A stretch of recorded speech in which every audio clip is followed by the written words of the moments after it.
I'm trying to remake this.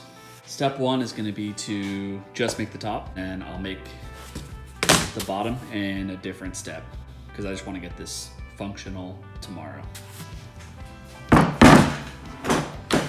So I think this is a piece of mahogany. I bought it on Facebook Marketplace. First time working with anything even remotely like this. So I think I'm gonna try to make this about a 1/2 inch thick. That should be like really substantial, especially for what I'm doing.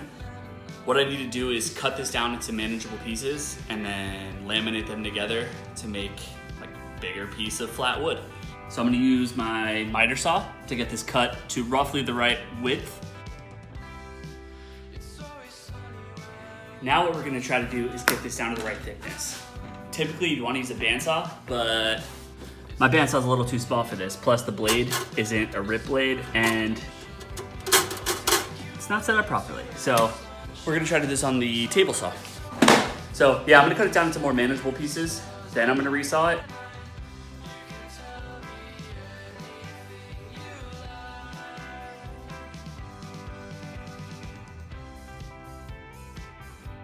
Now we have all our pieces cut down to the right size, roughly. So now I'm basically gonna arrange these pieces how the grain looks the best. Some people say the grain should be, so the grain's curving this way. Some people think that when you're making this is technically a tabletop.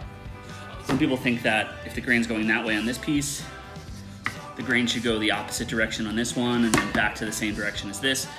I don't think that matters really. I'm pretty much just gonna put it in a direction that looks nice and or looks the most seamless. If I can get it to look seamless, like one piece, I'm gonna go for that. If I can't, I'm gonna make sure that they're purposefully very different in between so that way it looks intentional. So now it's time to organize.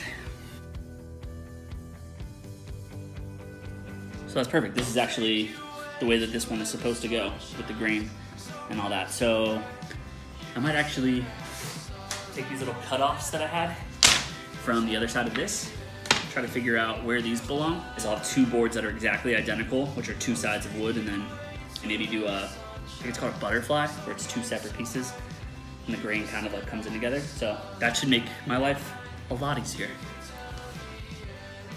I think that might be our winner. All right, I think this is our winner. So I think this is the orientation I'm going with. It still fits, so that's perfect. Now we just have to glue it up. All right, I'm glad that before I started to glue up, I realized this isn't gonna fit through my planer. So I'm gonna glue it up in 2 different sections, that piece and that piece.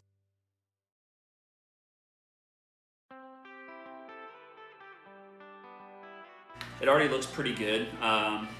So let's prep these and plane them. So I'm really just trying to knock down all these glue spots and some really big high spots before I put it through the planer because I don't want to gum that up at all. I'm using some 60 grit sandpaper, which is very aggressive. All right, so this is my planer. I'm gonna take these pieces of wood through and slowly start planing them, making them equal thickness and kind of cleaning up either side. It's not gonna be perfect, but then that's what sanding's for. So I'm just gonna take a pencil and draw all over the board so that way I can see if there's any high spots or low spots. It should shave off everything equally, but there might be certain spots that still have pencil, which means it needs to come down a little bit more so that way those pencil marks go away. Yeah, so all my pencil marks are gone, so this should be good for this side. So now we're nice and plain.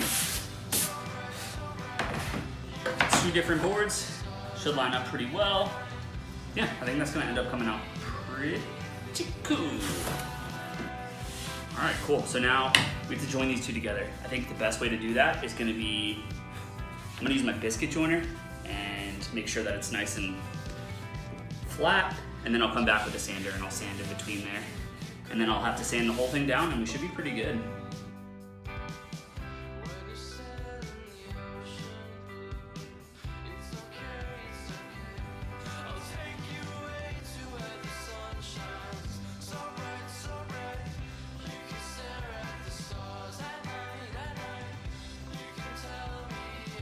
Similar to the planer, Jonathan Katz-Moses has this trick where you take a pencil mark it, just so that way you're making sure that you're sanding in an even pattern.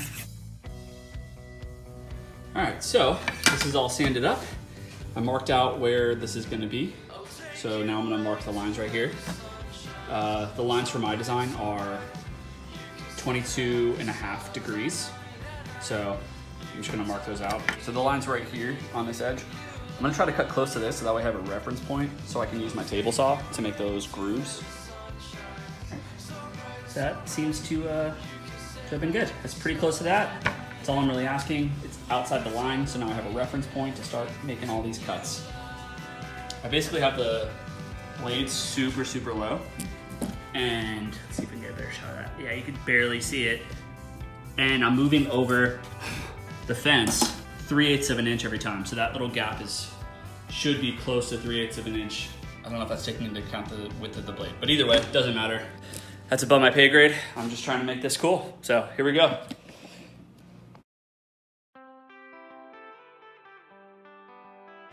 So I messed up. When I was making these grooves, I would move the fence over on my table saw about 1/2 inch and make the cut, and then move it over 1/2 inch, make the cut. One of those times I forgot to lock the fence, and one of these lines was just all crooked and pushed and really far apart. So I ended up having to cut the board in half again, put it through the planer again, and get back to this point. So now I'm back to where I should have been. My goal now is, you can see there's a little burning because my blade isn't perfectly new. There's a little burning inside these grooves. So what I did was I took a piece of sandpaper. I don't have regular sandpaper, just like these orbital ones, and I glued it to a stick. And I'm just gonna come in here, a lot of glue all over here, and just sand inside these grooves. And that's gonna do two things. One, clean up the inside of the cuts, and two, round over the edges of the cuts a little bit, just so that way they're a little bit easier and nicer to touch. So let's get to it. All right, so this is the top of my old lap desk thing. I'm gonna try to make it as close to this shape as possible. I traced as close to that as I could. Now what I'm gonna do is take the jigsaw and cut close to this line, but to the outside.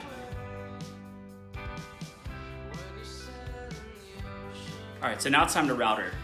This is called a flush trim bit. So there's a little bearing down here, which acts as like a stopper.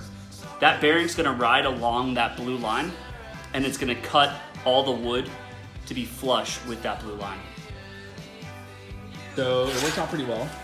There was a little chip out, but I'm gonna be able to fix that. Now I need to just round off these corners, and we should be pretty golden. Final step. Everything's cleaned, everything's prepped. It's just time to add a little bit of simple finish. Here's the final product.